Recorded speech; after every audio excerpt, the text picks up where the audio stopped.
नमस्कार, आप देख रहे हैं स्टॉक्स फटाफट, जहां पर तमाम काउंटर्स पे फटाफट अंदाज में चर्चा करेंगे। कुछ ही देर में हमारे मेहमान भी हमारे साथ जुड़ जाएंगे और उनसे समझेंगे फिलहाल मार्केट पे क्या होनी चाहिए रणनीति, क्योंकि मार्केट में काफ़ी इंटरेस्टिंग डे आते हुए दिख रहा है। देखिए, जो ग्लोबल हैंडओवर था जहां पर फेड ने लगभग 25 बेसिस पॉइंट की कटौती तो की, यूएस मार्केट्स भी अच्छी तरीके से उसको लेते हुए नजर आए और भारतीय बाजारों में भी उत्साह था। शुरुआत अच्छी थी, हम कहीं ना कहीं 25,400 के ऊपर टिकने की कोशिश में थे, बट पिछले एक घंटे में थोड़ी उथल पुथल फिर से आती हुई हमें दिखी है। वजह इंडिया विक्स भी है, क्योंकि आप देखिए रिकॉर्ड लेवल्स पे इंडिया विक्स आपको दिख रहा है। 10 के भी नीचे जो है आज के स्तर में वो फिसला है। अब देखते हैं कि क्या इंडिया विक्स यहाँ से थोड़े से जंप दिखाता है और क्या उसका असर बाजारों पर भी पड़ेगा, क्योंकि लगातार जो एक डिक्लाइनिंग का ट्रेंड था उसके चलते भी कहीं ना कहीं बुल्स को थोड़ा सा चार्ज अप जरूर मिल रहा था। पर आगे बढ़े उससे पहले आपके सामने रख देते हैं इस वक्त की बड़ी बातें।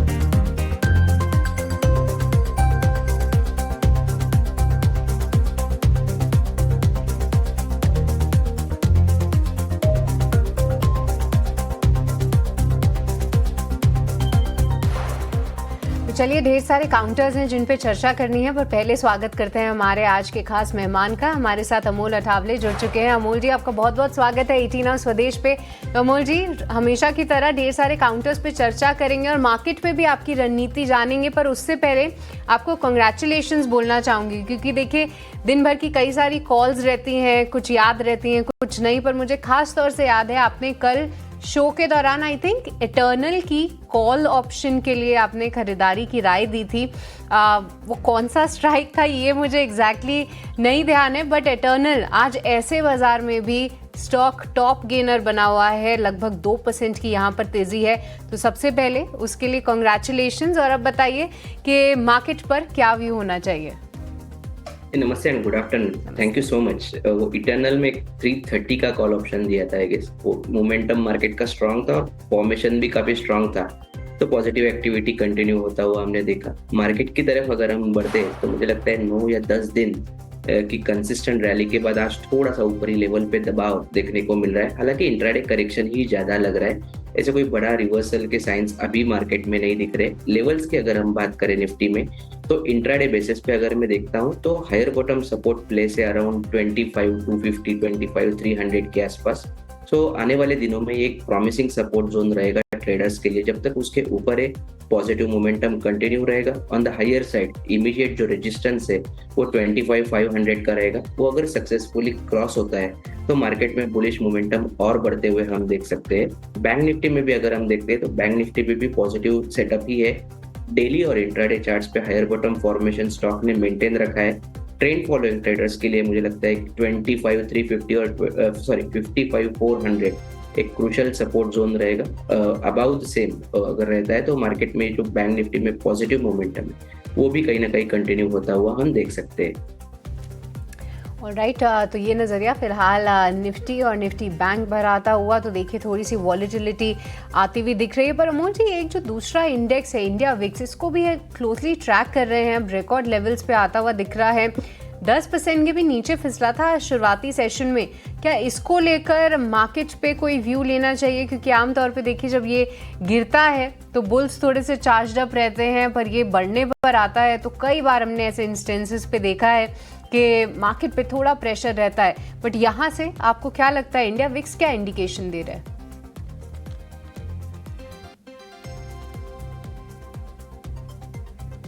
ऑलराइट, शायद अमोल जी से हम फिर से एक बार कनेक्ट करने की कोशिश करेंगे, पर जी हाँ, मार्केट पे व्यू बरकरार है। थोड़ा सा बुलिश स्टैंस ही रखें। निचले स्तरों पे जो है फिर से रिकवरी आती हुई, और आज इंश्योरेंस काउंटर्स भी काफ़ी अच्छा कर रहे हैं। कल यहाँ पे भारी पिटाई थी, आज HDFC लाइफ बना है निफ्टी का टॉप गेनर।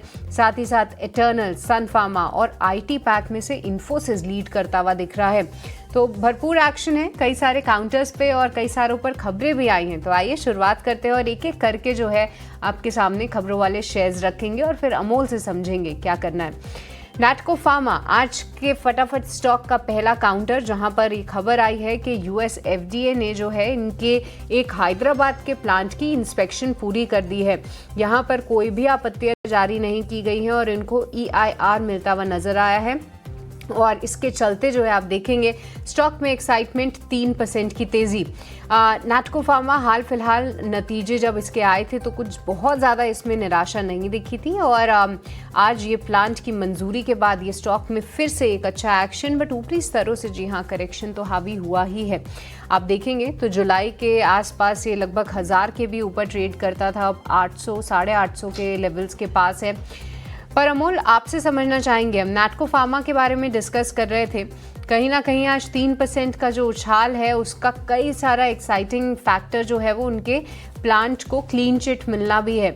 बट अमोल, क्या मायने लगाएं इसके, क्योंकि 1000 का काउंटर 850 900 पर आके टिका हुआ है। क्या यहाँ से फिर से और तेजी की उम्मीद करें? बाउंस बैक जरूर है। एक उससे पहले अगर हम देखते तो एक लॉन्ग करेक्शन के बाद स्टॉक ने कंसोलिडेशन देखने को मिला था जो अराउंड 840 के आसपास था। आज एक प्रॉमिसिंग रिवर्सल हुआ है। मैं बाउंस बैक ही पकड़ के चल रहा हूँ क्योंकि अभी भी कोई बड़ा सेटअप चेंज नहीं हुआ है। करेक्शन थोड़ा लंबा चला था, इसके कारण पैटर्न्स थोड़े से डिस्टर्ब है। अगर मैं मोमेंटम को चेस कर रहा हूँ या कोई मोमेंटम को चेस करना चाहता है तो 870 एक इम्पोर्टेंट लेवल रहेगा। ऑन द फ्लिप साइड अगर मैं देखता हूँ अगर ये मोमेंटम कंटिन्यू रहता है तो इमीडिएट टारगेट जो रहेगा नैटको फार्मा के लिए वो 920 का रहेगा। 920 अगर सक्सेसफुली क्रॉस होता है तो शायद पॉजिटिव मोमेंटम हम और बढ़ता हुआ देखने को मिल सकता है। ऑलराइट, तो नैटको फार्मा यहाँ पर आपके लिए राय और इस काउंटर को जो है ध्यान में ज़रूर रखेंगे। बट फार्मा स्पेस में आज बहुत एक्शन है। दूसरा काउंटर है बायोकॉन। यहाँ पर भी पॉजिटिव खबर आई है क्योंकि एक नहीं बल्कि 2 दवाओं की मंजूरी मिली है यूएस एफडीए से। पहले बात करें एक ड्रग जिसका नाम बोसाया करके है। ये ड्रग हड्डियों के इलाज के लिए यूज़ होती है और दूसरी ड्रग का नाम भी काफ़ी कॉम्प्लेक्स है, ओकेल्सो करके नाम है इसका, और यहाँ पर हड्डियों के लिए भी और ऑन्कोलॉजी यानी कैंसर के लिए भी इस दवा का इस्तेमाल होता है। तो ये 2 ड्रग्स जो हैं बायोकॉन की यहाँ पे मंजूरी मिली है यूएस एफडीए से और कहीं ना कहीं स्टॉक में भी एक्साइटमेंट भरपूर है। 3% की तेज़ी, दोनों अप्रूवल्स ही अच्छे माने जा रहे हैं। पर आपकी क्या राय है अमोल बायोकॉन पे, क्योंकि हाल फिलहाल इसमें भी थोड़ी सी पिटाई ज़रूर हुई है, पर आज 3% का मूव क्या कंटिन्यूड रहेगा अप मूव?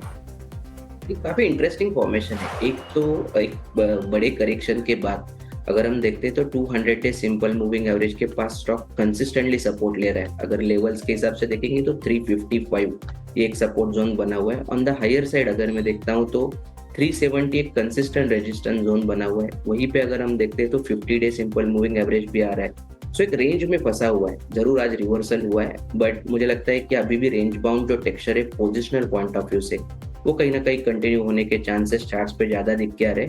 370 का ब्रेकआउट एक पोजिशनल पॉइंट ऑफ व्यू से व्यू चेंज करेगा। मुझे लगता है अभी का अगर मैं देखता हूँ इमीडिएट बेसिस पे तो 360 एक सपोर्ट बेस है। ऑन द हायर साइड अगर मैं देखता हूँ तो 370 380 तक ये मोमेंटम कंटिन्यू रहने के चांसेस चार्ट्स पे दिख के आ रहे। ऑलराइट, तो बायोकॉन काफ़ी इंटरेस्टिंग सेटअप आता हुआ यहाँ पर क्योंकि हम फार्मा स्पेस की बात कर ही रहे हैं तो क्विकली एक दूसरे काउंटर की भी चर्चा करते हैं और वो है कोहैंस लाइफ साइंसेज। हाल फिलहाल काफ़ी सुर्खियों में भी रहा है ये काउंटर, पर अब खबर आ रही है कि यहाँ पर लगभग 9% की जो है इक्विटीज़ ने हैंड्स चेंज किए हैं, अदल बदल हुए हैं। लगभग 9% के स्टेक का यहाँ पर यही माना जा रहा था कि एक स्टेक सेल तो ज़रूर होगा और वो होते हुए भी दिखा। और स्टॉक में सुबह से ही आप देखेंगे कि थोड़ी सी गिरावट जो है हावी हुई है।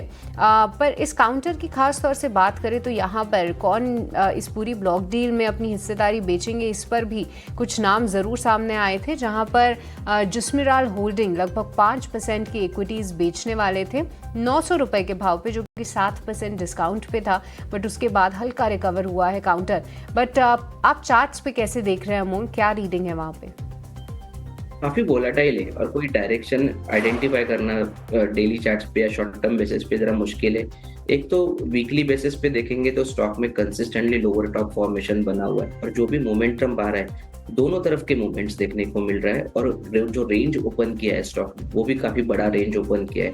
880 नीचे में अगर हम देखते हैं तो सपोर्ट जोन बना हुआ है। ऑन द हायर साइड अगर हम देखते हैं तो 1020 एक रेजिस्टेंस जोन बना हुआ है। उसी रेंज के अंदर स्टॉक काफी एक्शन नहीं बन रही है फिलहाल कोहैंस लाइफ साइंसेस पे, ये राय आती हुई तो मेजरली आप इसको थोड़ा सा अवॉइड करके ही चलें, क्योंकि हाल फिलहाल न्यूज़ फ्लो भी बहुत आ रहे थे कोहैंस लाइफ साइंसेस पे, इसके चलते स्टॉक में एक्शन भी भरपूर है। आज देखते हैं कि इवनिंग में किस तरीके से कौन से बायर्स हैं, क्या कोई म्यूचुअल फंड बाइंग यहाँ पर हुई है नहीं हुई है, वो देखना सबसे ज़्यादा इंटरेस्टिंग होगा। पर चलिए अमोल से चर्चा जारी रहेगी, पर फिलहाल वक्त तो चला एक छोटे से ब्रेक का, आप कहीं मत जाइएगा, हम जल्द लौटेंगे।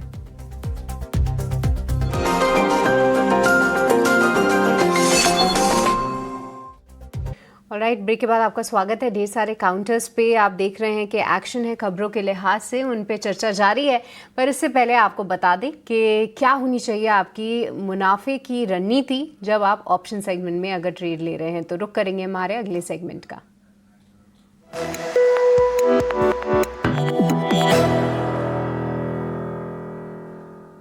और तो आज के मुनाफे के ऑप्शन की रणनीति बताने के लिए हमारे साथ अक्षय भागवत जुड़ चुके हैं। अक्षय, आपका बहुत बहुत स्वागत है। बताइए क्या होगी आज की ऑप्शन की रणनीति।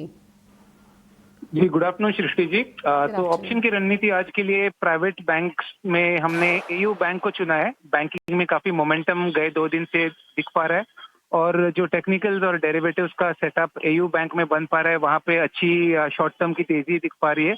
तो आपको बाय करनी है सितंबर एक्सपायरी की 720 कॉल, जिसका करीबन 10 और 12 के आसपास उसको मिलेगा आपको प्रीमियम। उसमें आपको टारगेट 1 बना के चलना है 19, टारगेट 2 अप्रोक्सीमेटली बनेगा 23 का, और इस ट्रेड पे आपको स्टॉप लॉस बनाना है 6 रुपए का ऑप्शन प्रीमियम पे। तो अप्रोक्सीमेट आप इसको मोनेटाइज करें तो प्रॉफिट पोटेंशियल बनेगा करीबन 10,000 रुपए का स्ट्रेटेजी में, और रिस्क या स्टॉप लॉस आप बना के चले करीबन 6,000 रुपए का। ऑलराइट, तो AU small finance bank call option के जरिए आप इस पे ट्रेड कर सकते हैं। उससे जुड़े स्टॉप लॉस और टारगेट आपकी स्क्रीन पे दिए गए हैं। बहुत बहुत शुक्रिया अक्षय, आज ये रणनीति हमारे दर्शकों के लिए लाने के लिए। तो बैंकिंग स्पेस में एक्शन है, एयू स्मॉल फाइनेंस बैंक पसंद आ रहा है, बट हम आपको ये भी बता दें कि 10 में से 9 लोगों को एफएनओ सेगमेंट में नुकसान ही होता है और ऑन एन एवरेज ये नुकसान लगभग 1 लाख रुपए का होता है। तो इसको ध्यान में रखकर ही आप ट्रेड लें अगर आप इसमें ट्रेड ले रहे हैं तो।